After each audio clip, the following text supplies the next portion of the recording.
এগুলো কি? ভাত আর সবজি। তোর এগুলো মানুষ খায়? আমি অনলাইন থেকে বিরিয়ানি অর্ডার করি।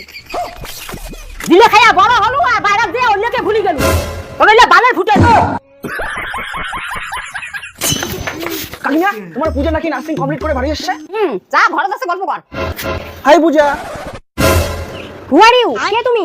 আরে আমাকে চিনলি না? একসঙ্গে ললিপপ খেতাম, দুজনে মিলে সাইকেলে করে স্কুলে যেতাম, আর কত কি করতাম। ও কালটুদা, তুমি আগে একটু কম কালো ছিলে আর এখন একটু বেশি কালো হয়ে গেছে, এর জন্য তোমাকে চিনতে পারিনি। गजब बेइज्जती है। তোর কালটুদার সাথে বিয়ে হবে মানে? ছোটবেলা থেকে ইনি সব ভালোবাসে, ইনার সাথে তোর বিয়ে হবে। কালটুদা সত্যি তুমি আমাকে বিয়ে করবা? হাট! তোর সাহস কিভাবে হয় আমাকে বিয়ে করার?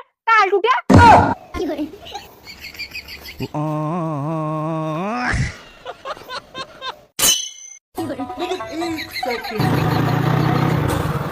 এই পূজা, কি ব্যাপার তুই আবার আসিস? বললাম না তোকে আমি বিয়ে করতে পারবো না। আমার কথাটা শুনতে হবে।